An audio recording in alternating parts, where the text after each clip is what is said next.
মধ্যে জিয়ারত করছি, এক ব্যক্তি আমার পাশে বসা, অনেক সাধারণ মানুষ, এক নাত পড়ছিলেন। পড়তে পড়তে ওনাকে আমি এত ডাকাডাকি করি, উনি আমার কথা শুনে না। আমি তখন বুঝতে পেরেছি উনি একটা হালতের মধ্যে চলে গেছে। নাতটা আমার খুব পছন্দের নাত ছিল, খুশবু এ দো আলো। আমি আমার পেজের মধ্যে ওই নাতটা পড়েছি, আপনারা যারা দেখেছেন। সে এই লাইনটা বারবার পড়ছে, তবে আস্তে আস্তে।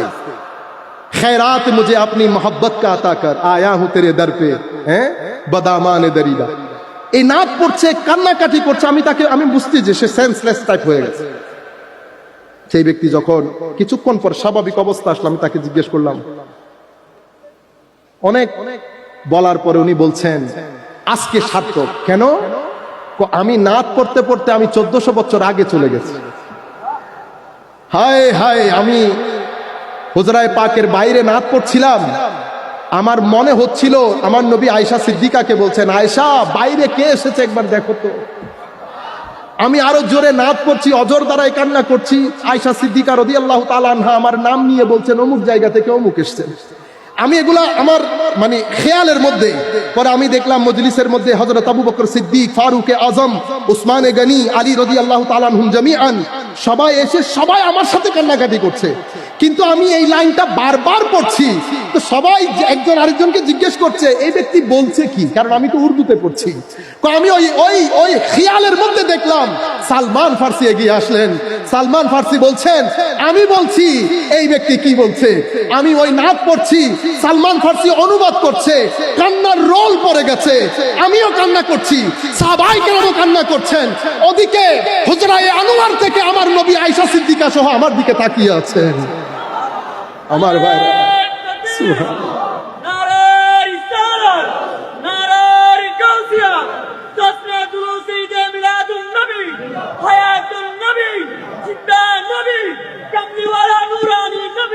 আমার ভাইরা রাখে, লক করে রাখে, অন্তর লক হয়ে আছে। কিসের কারণে?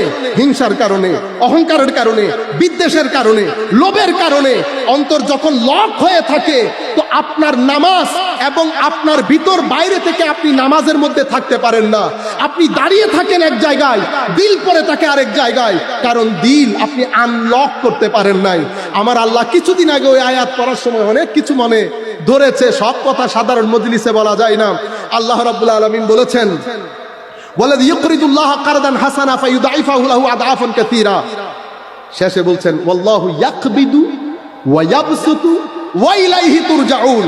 সুফিয়ায়ে কেরাম একটা চ্যাপ্টারে সুফিয়ায়ে কেরামের কিতাবে আলোচনা করেন কবদ এবং বাসত, অন্তর খুলে আটলান্টিক মহাসাগর হয়ে যাওয়া আর অন্তর সংকুচিত হয়ে একেবারে কনস্ট্রিক্ট হয়ে যাওয়া।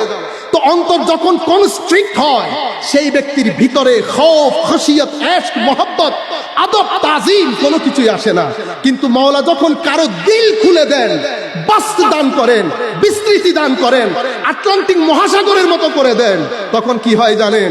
আল্লাহ রাব্বুল আলামিন কোরআনের মধ্যে বলছে, আল্লাহু আনজালা মিনাস সামাই ইমান ফাসালাত আউদিয়া। তো উপর থেকে তাজাল্লিয়াতে খুদাবন্দির বারিশ, বৃষ্টি পড়ে। তাজাল্লিয়াতে খুদাবন্দি বৃষ্টি পড়ে, কুরবতে ইলাহির বৃষ্টি, খৌফে ইলাহির বৃষ্টি, খাশিয়াতে ইলাহির বৃষ্টি, মারিফতে ইলাহির বৃষ্টি। বৃষ্টি তো পড়ে, কারো দিল বন্ধ হয়ে থাকে, কারো দিল যাদের খোলা থাকে, প্রত্যেকেই যার যার সামর্থ্য অনুযায়ী সেই বৃষ্টির পানি ভিতরে ধারণ করে, বৃষ্টির পানি ভিতরে ধারণ করে। তো যার অন্তর যত বড়, মাওলায়ে করিম তার অন্তরে বৃষ্টির পানি তত বেশি থাকে। তো যার অন্তরে বৃষ্টির পানি বেশি পড়ে, সেই ব্যক্তির কিছু জাহেরি আলামত দেখে বোঝা যায় মাওলায়ে করিম তার ভিতরে বাস্ত দান করেছে।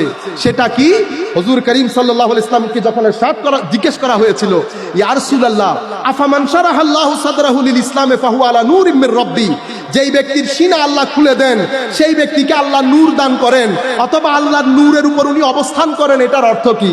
তখন আমরা নবী সাল্লাল্লাহু আলাইহি ওয়াসাল্লাম বলেছেন, নূরুন আলকাহুল্লাহু ফি কলবিল মুমিন। এটা আল্লাহর একটা বিশেষ নূর, যেটা মুমিনের সিনার ভিতরে আল্লাহ থ্রো করেন, ঢেলে দেন। তো সাহাবী বলছেন ইয়া রাসূলুল্লাহ, এই নূর যদি কেউ ধারণ করে আমরা বুঝবো কিভাবে? বুঝবা সেই ব্যক্তির জিন্দেগির মধ্যে একটা আমূল পরিবর্তন সাধিত হয়। সে নিজে নূরানি হয়, তার মজলিসে বসতে ভালো লাগে, তার কথা শুনতে ভালো লাগে, তার আমল দেখলে আপনার পরকাল ইয়াদ আসে, তার মজলিসের মধ্যে বসলে আল্লাহ, রসুল, কবর, হাসর, ইশক, মহব্বত আপনার ভিতরে জোয়ার সৃষ্টি করে। তার মজলিস আপনার ত্যাগ করতে ইচ্ছে করবে না, আর তার কথাগুলো আপনার মধ্যে মনে হয় ইলম এবং হিকমতের জোয়ার বয়ে দেবে। তার অবস্থান, তার সংস্পর্শ আপনার উজুদের জন্য বায়েসে বরকত হবে। এমন হাস্তিকে দেখলে আপনি বুঝতে পারবেন যে তার ভিতরে মাওলাই করিম তাজাল্লিয়াতে খুদাবন্দির ওই নূর ঢেলেছেন, যেই নূরের কারণে ভিতর কি হয়, বাস্ত হয়, অনেক বিস্তৃত হয়। এমন ব্যক্তি দুনিয়া থেকে চলে যান, মানুষ তাকে ভুলেন না, তার ইয়াদ দীর্ঘদিন পর্যন্ত সমাজের মধ্যে জারি ও সারি থাকে। কেন? কারণ আমার আল্লাহ বলেছেন, তুমি আমাকে স্মরণ করলে আমি তোমাকে স্মরণ করব। আমি স্মরণ করব 30, 50, 60, 70 বছর যতদিন আমি বাঁচি। আমার আল্লাহ স্মরণ করবেন যতদিন আমার আল্লাহ থাকেন। কতদিন থাকেন? আমার আল্লাহর ওখানে যতদিন, কতদিন আমি তুমি এখানে সেখানে কোনো কিছু আল্লাহর সাথে যায় না। আবাদুল আবাদ পর্যন্ত তাদের স্মরণ থাকবে। এমন স্মরণ যে কিয়ামতের ময়দানে আল্লাহ রাব্বুল আলামিন তাদের প্যান্ডেলও আলাদা করে দেবে। ইন্নাল্লাযীনা সাবাকাত লাহুম মিনাল হুসনা উলাইকা আনহা মুবআদুন লা ইয়াসমাউনা হাসিসাহা ওয়া হুম ফী মাশতাহাত আনফুসুহুম খালিদুন লা ইয়াহযুনুহুমুল ফাযাউল আকবার ওয়া তাতালাক্কাহুমুল মালায়েকা হাযা ইয়াউমুকুমুল্লাযী কুনতুম তুআদুন। আল্লাহ রাব্বুল আলামিন বলছেন এই সমস্ত ব্যক্তিদের ব্যাপারে যারা দুনিয়াতে থাকতে আমার আল্লাহকে ভুলেন নাই। আল্লাহু ওয়ালিয়ুল্লাযীনা আমানু ইখরিজুহুম মিনাজ-যুলুমাতি ইলান নূর। যারা কুরবতে ইলাহি কে ধারণ করে যাদের জিন্দেগির প্রত্যেকটা মুহূর্ত মাওলাই করিমের সান্নিধ্যে কেটেছে, আল্লাহ আল্লাহ রাসূলের হুদুদ কখনো ক্রস করেন নাই। আল্লাহ রাব্বুল আলামিন ইশক মহব্বত, আমার নবীর ইশক মহব্বতে যাদের জিন্দেগি অতিবাহিত হয়েছে, যারা সাবেকুনা বিল খায়রাত হয়েছে, আমার আল্লাহ বলছেন কিয়ামতে তাদের প্যান্ডেলই আলাদা হবে। কিয়ামতের দিন তাদের প্যান্ডেলই আলাদা হবে। লা ইয়াসমাউনা হাসিসাহা, এখানে যে এত ইজা জুলজিলাতিল আরদু জিলজালাহা হচ্ছে, এখানে যে আকাশ বাতাস প্রকম্পিত হচ্ছে, ওয়া আখরাজাতিল আরদু আসকালাহা হচ্ছে, এখানে যে ইজা সামাউন ফাতারাত হচ্ছে, ওই প্যান্ডেলের লোক জানবেও না, কোনো আওয়াজ শব্দ শুনবে না। আরো কি বলছে? লা ইয়াসমাউনা, শুধু লা ইয়াহজুনুহুমুল ফাযাউল আকবার। এই বিশাল মানে ভয়ঙ্কর পরিস্থিতি তাদের দিলের মধ্যে কোনো ধরনের হুজন, কোনো ধরনের ডিপ্রেশন, কোনো ধরনের চিন্তা তাদের ভিতরে টাচ করবে না তাদেরকে, বরং ফেরেশতারা বলবে হাযা ইয়াউমুকুম, এটা আমাদের দিন, এটা তোমাদের দিন, এনজয় করো। হাযা ইয়াউমুকুমুল্লাযী কুনতুম তুআদুন, এই দিনের সুসংবাদ তোমাদেরকে দেওয়া হয়েছে। শুধু কি তাই? লা ইয়াহজুনুহুমুল ফাযাউল আকবার, এটা বলার পরে আল্লাহ রাব্বুল আলামিন বলছেন তারা যা চায়। আমি যখন এই আয়াত পড়ি আমার ভিতরে একটা তাসাব্বুর, একটা কনসেপচুয়াল রিয়ালিটি আমি অঙ্কন করি, মাওলাই করিম সেই প্যান্ডেলের অবস্থা কিরকম করবে। যা মন চায় আপনার সব কিছু সাজানো হবে, মানুষ এখানে হাহাকার করছে, আর সাবেকুনা বিল খায়রাতের প্যান্ডেল পর্যন্ত আল্লাহ আলাদা করে দিয়েছে। সেই ধরনের একজন সাবেকুনা বিল খায়রাতের উরসের মধ্যে আমরা আছি। নিসবতে ওলির অনেক দাম। আখেরি হাদিস বলে শেষ করব। এখানেও আবার বাংলার সীমাবদ্ধতা, বাংলা ল্যাঙ্গুয়েজ এত সীমাবদ্ধ, আরবির কথাগুলো বাংলাতে বোঝাতে গেলে অনেক জায়গায় বিয়াদবি হয়ে যায়। আমার নবী হাদিসে পাকের মধ্যে বলছেন, মুসলিম শরীফের রিওয়ায়াত, উম্মত তোমরা একজন আরেকজনের অধিকার আদায় করার জন্য একজনের সাথে একজন আর্গুমেন্ট করো, বাক বিতণ্ডা করো, মুজাদালা করো। তো তোমাদের কি মুজাদালা?